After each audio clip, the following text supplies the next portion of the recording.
ஸ்ரீமதே ராமானுஜாய நமக. தினம் ஒரு திவ்ய பிரபந்தம் தொடரிலே இன்றைக்கு 1976வது பகுதி. திருமங்கை ஆழ்வார் அவருடைய பெரிய திருமொழியை அனுபவித்து வருகிறோம். அதிலே 11ஆம் பத்து 2ஆம் திருமொழி, அதனுடைய 8வது பாசுரத்தை இன்று நாம் இணைந்து அனுபவிக்க இருக்கிறோம். காமனையும் முலைகளையும் நொந்து கொண்டு என்ன பயன்? முன் பாசுரத்திலே காமன் தனக்கு முறையல்லேன், கடல் வண்ணனார் மாமணவாளர் எனக்கு தானும் மகன், சொல்லில் யாமங்கள் ஒரு எரிவீசும் என்று சொன்னார். முலைகளை பற்றி சொல்லும் போது, என் இளங்கொங்கைகள் மாமணி வண்ணர் திறத்தவாய் வளர்கின்றனவே, எனக்கு துன்பம் கொடுக்கின்றனவே. என் மகன் முறை வந்தாங்க கூட மன்மதன் எனக்கு துன்பம் கொடுக்கிறான், அம்மா என்றும் பார்க்காமல் துன்பம் தருகிறான். என்னுடைய முலைகள் என்னுடைய தனங்கள் என் கட்டுப்பாட்டில் இல்லை, எம்பெருமானை நினைத்து ஏங்கி ஏங்கி எனக்கு துன்பம் தருகின்றன என்று சொன்னார். காமனையும் முலைகளையும் நொந்து கொண்டு என்ன பயன்? கைபிடித்த கணவனிடம் கருணை இல்லை, உலகுக்கு கண் காட்டுபவனான கதிரவனும் போன இடம் தெரியவில்லை, இனி நான் என்ன செய்வேன் என்று எண்ணி பார்த்து, பிரிதல் நோயால் வருந்தும் உடல் இனி இருக்க போகிறதோ? தானே விரைவில் அழிந்துவிடும், அது அழிந்தால் இனி நமக்கு துன்பமே இருக்காது என்று பரகால நாயகி தனது உடம்பின் மேல் பற்றில்லாமையை இந்த பாடலிலே குறிப்பிடுகிறார்.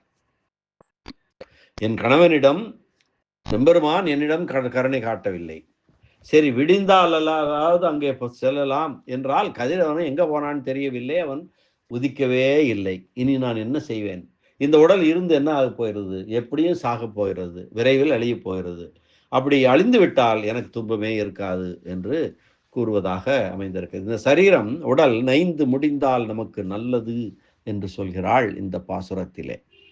மஞ்சொரு மாலிருஞ்சோலை நின்ற மணாளனார், மஞ்சொரு மாலிருஞ்சோலை நின்ற மணாளனார் நெஞ்சம் நிறை கொண்டு போயினார் நினைகின்றிலர், வெம்சுடர் போய் விடியாமல் எவ்விடம் புக்கதோ, வெம்சுடர் போய் விடியாமல் எவ்விடம் புக்கதோ, நெஞ்சு உடலம் துயின்றால் இனி நமக்கு இனி நல்லதே, நைஞ்சு உடலம் துயின்றால் நமக்கு இனி நல்லதே என்கிறார் இந்த பாசுரத்திலே.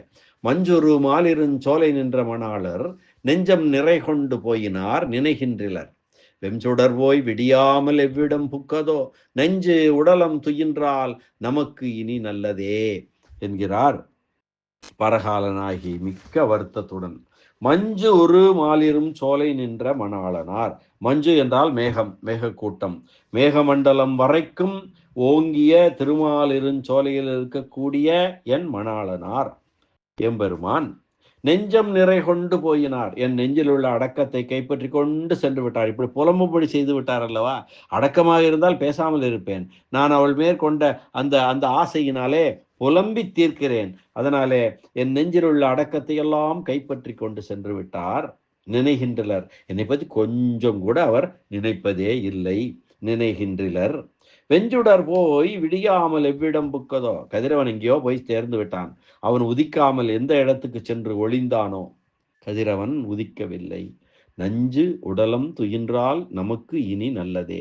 இப்படி பகையாவார் மிகுந்த பிறகு நம்முடைய உடல் சிதறுண்டு முடிய பெற்றால் அது நமக்கு நல்லதாகத்தானே முடியும். இப்படி எல்லாம் நமக்கு பகையாக இருக்கின்றன. என்னை கைப்பிடித்த கணவன் என் மேல் அன்பாக இல்லை, கதிரவன் காணாமல் போய்விட்டான், இப்படி அனைத்துமே எனக்கு பகையாக இருக்கின்றன. ஏற்கனவே தென்றல், வாடைக்காற்று, மன்மதன் எல்லாவற்றையும் சொன்னார் அல்லவா? அப்படி எல்லாமே பகையாக இருக்கும்போது நான் இருந்தால் என்ன, போனால் என்ன? நான் உடல் இழைத்து அழிந்து விட்டால் நன்றாக இருக்குமே என்று சொல்கிறார். பொருள் பொழிப்புரை பார்க்கலாம். மேகமண்டலத்தை தொடுமளவும் ஓங்கிய சிகரத்தை உடைய திருமாலிருஞ்சோலை மலையிலே நித்தியவாசம் செய்யும் எம்பெருமான் என் நெஞ்சில் உள்ள அடக்கத்தை கவர்ந்து கொண்டு சென்று விட்டார். என்னை பற்றி கொஞ்சமும் நினைக்காமல் மறந்தே போனார். சூரியன் மறைந்து மறுபடியும் உதிக்காமல் எங்கே புகுந்தொழிந்தானோ தெரியவில்லை. இப்படி பகையாகக்கூடியவர் அதிகமானம் என்பது நமது உடலானது இழைத்து சிதிலமாகி முடிந்து போனால் அது நமக்கு நல்லதாக இருக்கும், நிம்மதியாக இருக்கும் என்று சொல்கிறாள் இந்த பாசுரத்திலே. திருமாலிருஞ்சோலை மலையிலே நித்தியவாசம் செய்து நிற்கின்ற அழகப்பிரானார் கள்ளழகர் பெண்மைக்கு ஈடாக என் நெஞ்சில் இருந்த அடக்கத்தை எல்லாம் கொள்ளை கொண்டு போய்விட்டார். போனவர் ஒருத்தியின் நெஞ்சத்தை இப்படி கொள்ளை கொண்டு வந்தோமே, திருடி கொண்டு வந்து விட்டோமே, அவள் என்ன செய்கிறாளோ, என்ன பாடுபடுகிறாளோ என்று நெஞ்சில் கொஞ்சம் கூட இரக்கமும் இல்லாமல் நினைத்து கூட பார்க்காமல் இருக்கிறார். அதனால்தான் அவர்தான் அப்படி இரக்கமில்லாமல் ஒளிந்தால் இந்த சூரிய பகவானும் இரக்கமில்லாமல் ஒளிய வேண்டுமோ? அவன் அஸ்தமித்தால் மீண்டும் 30 நாழிகையிலே 12 மணி நேரத்திலே உதிக்க வேண்டும் என்று ஒரு நியதி இருக்கிறது. இரவு வந்தது, 12 மணி நேரம் ஆச்சுன்னா காலையில அவன் உதிக்க வேண்டும். ஆனால் போனவன் தான், அவன் வரவே இல்லை, எங்கே போய் ஒளிந்தான் என்று தெரியவில்லை. அந்த நியதியையும் கடந்து அவன் அடியோடு முகம் காட்டாமல் எங்கே சென்று ஒளிந்து கொண்டானோ தெரியவில்லை. இவளுக்கு ஒரு கணம் ஊழி போல் நீண்டு கொண்டே போகிறது. அதனால் அப்படி சொல்லுகிறாள். எம்பெருமானும் இரக்கமற்றவனாகி அவனுடைய பரிவாரங்களும் இரக்கமற்று ஒழித்ததான பிறகு எதற்கு நாம் இந்த உடலை சுமந்து வருந்த வேண்டும்? கதிரவன் அவனுடைய பரிவாரம். அவன் எம்பெருமான் என்ன சொல்லுகிறானோ அதைத்தான் செய்ய வேண்டும். அவன் என்ன நினைக்கிறானோ அதைத்தான் அவன் செய்ய வேண்டும். அப்படி இவன் எம்பெருமானும் என் கைப்பிடித்த கணவனும் என் மேல் இரக்கமற்றிருக்கிறான். அப்படி இருக்கும்போது அவன் பரிவாரங்கள் எப்படி என் மேல் இரக்கமாக இருக்கும்? அவையும் இரக்கமற்று ஒழிந்தன.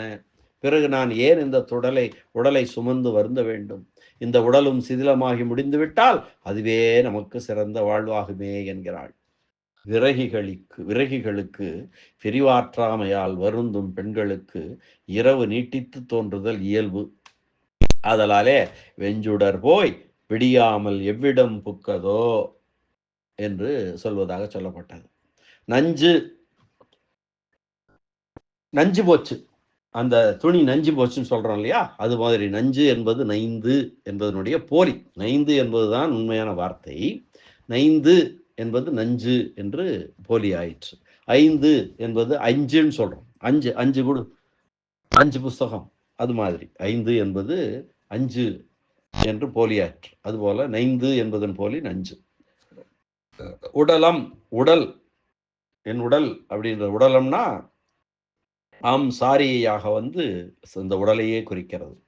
துயில்தல் என்றால் தூக்கம். ஆனால் இங்கே தீர்க்க நிதிரை, பெர்மனன்ட் ஸ்லீப், நிரந்தர தூக்கம், மரணத்தை அடைந்தால் என்பது பொருள். இது ஒரு உபச்சார வழக்கு. மரணம் என்று சொல்ல அவன் செத்து விட்டான் என்று சொல்லாமல் அவன் நீடு துயில் புரிந்தான் என்று சொல்வது வழக்கம். உபச்சாரத்திற்காக சொல்லப்படுவார். எம்பெருமானை அனுபவிப்பதற்கு உபயோகப்படாத இந்த உடல் ஒளிவதே நல்லது என்கிறாள். நாகமிசை துயில்வான் போல் உலகெல்லாம் நன்கு ஒடுங்க. நாகமிசை துயில்வான் போல் உலகெல்லாம் நன்கு ஒடுங்க. யோக அணைவான் கவராத உடம்பினால் குறைவிலமே என்று நம்மாழ்வார் திருவாய்மொழியை இங்கே ஒப்பு நோக்கலாம். நாகமிசை துயில்வான் போல, பார்க்கடலிலே எம்பெருமான் பாம்பனை மேலே துயில் கொள்கிறான் போல உலகெல்லாம் நன்கு ஒடுங்க யோக அணைவான் கவராத உடம்பினால் குறைவிலுமே. அந்த யோக அணைவன், யோக நித்திரை செய்யக்கூடியவன் கவர்ந்து கொள்ளாத இந்த உடம்பினால் என்ன பயன் இருக்கிறது? உடம்பினால் குறைவிலுமே என்று நம்மாழ்வார் பாடுகிறார். அதே போலத்தான் இவரும் இங்கே சொல்லியிருக்கிறார் என்று எடுத்துக்கொள்ளலாம். அடுத்து வியாக்கியான சக்கரவர்த்தியினுடைய உரை இந்த பாசுரத்திற்கானது பார்க்கலாம். மஞ்சு உரு மாலிரும் சோலை நின்ற மணாளனார் நெஞ்சம் நிறை கொண்டு போயினார். மேகமண்டலத்தளவும் முழுமையாக ஓங்கின சிகரத்தை உடைய திருமாலிருஞ்சோலை மலையிலே தமக்கு சிறந்த இருப்பிடமான ஸ்ரீவைகுந்தத்தை விட்டு இங்கு நம்முடைய சிறப்பை அறிந்து நம்மை அனுபவிப்பதற்கு சந்தர்ப்பத்தை எதிர்நோக்கி இருக்கும் எம்பெருமான் எங்கே இருக்கிறார்? திருமாலிருஞ்சோலையிலே நிற்கிறார். அவர் என் நெஞ்சில் உள்ள அடக்கத்தை கொண்டு போனார். மஞ்சூறு மாலிரும் சோலை நின்ற மணாளர் நெஞ்சம் நிறை கொண்டு போயினார். நினைகின்றனர், இந்த தலைவியை இப்படியெல்லாம் கவர்ந்து கொண்டு விட்டோமே என்று நெஞ்சில் கொஞ்சம் கூட இரக்கம் இல்லாமல் இருக்கின்றார். வெஞ்சுடர் போய் விடியாமல் எவ்விடம் புக்கதோ. காக்கக்கூடியவன் பகையாகும் போது அவனுடைய ஏவலாளர்களும் அவனுடைய பரிவாரங்களும் நமக்கும் பகையாகி விடுவார்கள் அல்லவா? அவன் நமக்கு எதிரியான உடனே அவனை பின்பற்றி செயல்படும் அவனது ஏவலாளர்களும் நமக்கு எதிராக செயல்படத் தொடங்கினர். வெஞ்சுடர் போய் விடியாமல் எவ்விடம் புக்கதோ. இவளுக்கு அருகில் நாம் இருந்தால் உரிய காலத்தில் பொழுது விடிய வேண்டும் என்று அதனை மனதில் நினைத்து கொண்டு பொழுது விடியாமல் போன இடம் தெரியாதபடி சூரியன் காணாமல் போய்விட்டான். இங்கிருந்தால் உதிக்க வேண்டும், இங்கிருந்தால் விடிய வைக்க வேண்டும், அது இல்லாமல் எங்கே போய் ஒளிந்து கொண்டான். எம்பெருமானது ஆணை நடையாடாததோர் செல்லுபடியாகாத இடத்தை தேடி போனான் அவன். பெருமான் அருகில் இருந்தால் பெருமாட்டியாகிய தான் சொல்வதை கேட்க வேண்டி வரும், செய்ய வேண்டி வரும் என்று லீலா விபூதி நித்திய விபூதி என்று இரண்டனையும் விட்டு எங்கோ போய்விட்டானோ. எம்பெருமானே தீங்கு செய்தவனான பின்பு அவனது ஏவலரும் தீங்கு செய்ய தொடங்கிவிட்டனர். நெஞ்சு உடலம் துயின்றால் நமக்கு இனி நல்லதே. இனி இந்த உடல் சிதறண்டு முடிந்து போகுமே ஒழிய நமக்கு உயிர் வாழ்வது என்பது ஒன்று இல்லை என்று கூறுகிறார் பரகால நாயகி. அற்புதமான பாசுரம். மீண்டும் ஒரு முறை அன்வயிக்கலாம். மஞ்சூறு மாலிரும் சோலை நின்ற மணாளர் நெஞ்சம் நிறை கொண்டு போயினார் நினைகின்றனர். நெஞ்சுடர் போய் விடியாமல் எவ்விடம் புக்கதோ.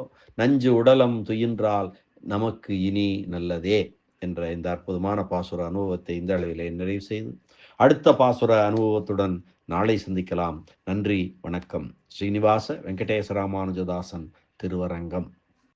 மஞ்சுரு மாலுருஞ்சோலை நின்ற மணாளர் திருவடிகளே சரணம். அரட்டமுக்கி அடியார் செய்யம் கலிகன்றி பரகாலன் கலியன் திருமங்கையாழ்வார் திருவடிகளே சரணம். வியாக்கியான சக்கரவர்த்தி ராமாயண பெருக்கர் பரமகாருணிகர் உரைப்பெருமன்னர் பெரியவாச்சான் பிள்ளை திருவடிகளே சரணம். ஆழ்வார் எம்பெருமானார் ஜீயர் திருவடிகளே சரணம்.